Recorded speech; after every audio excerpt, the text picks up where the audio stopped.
Dia bagi ijazah ni. Ya. Iaitu kita baca pukul 10 malam, astaghfirullah. Cuba sebut, astaghfirullah. Innallah kana tawwabah.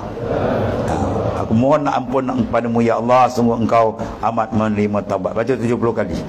Ya, bertaubat yang menyucikan akan dalam at-taib min azam kama la zambalah. Orang bertaubat dosa solat tak dosa, bersih. Bila tak dosa dia ingat rohani dan menghadap Tuhan. Yang kedua baca sallallahu alaika wa sallama ya Rasulullah. Ini selawat pendek kan. Baca 100 kali. Ya. Dan ingat ya, apa jenis selawat kita baca pendek, panjang ke semua, rahsia dia gunakan salatul iskin. Apa salatul iskin? Selawat kerinduan. Contoh selawat lah, Allahumma salli ala Muhammad ke sallallahu alaihi wasallam ke apa ke, hati ni kena kontak.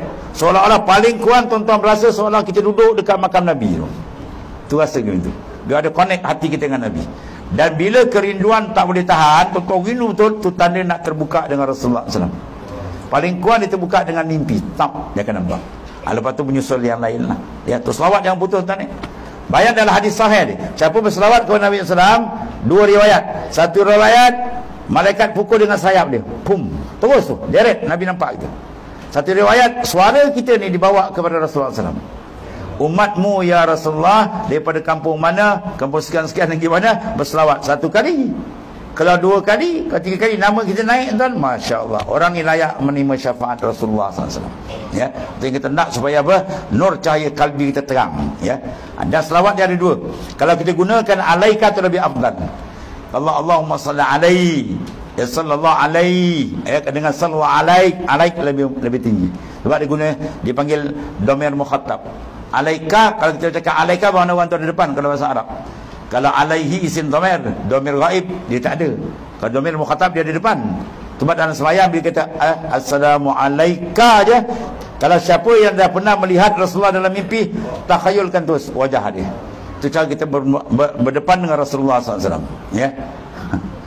Ada banyak sir lagi tuan-tuan. Banyakkan selawat lah, insya-Allah terbuka. Ya. Itu kurang-kurang. Yang ketiga baca ya ghani ya mughni. Ya ghani ya mughni aghnini bihalali. Ya ghani, wahai Tuhan yang maha kaya. Ya mughni, wahai Tuhan yang mengkayakan. Aghnini, kayakan akan daku bihalalik, dengan rezekimu yang halal. Baca 300 kah? 300 kali. Kemudian lepas tu baca suratul Fatihah 40 kali, niat hajat kita. InsyaAllah Tuhan kabulkan. Sama hajat bentuk duniawi, lebih-lebih hajat ukhrawi, dan lebih tinggi lagi hajat makrifat dengan Allah Ta'ala. Itu lebih tinggi.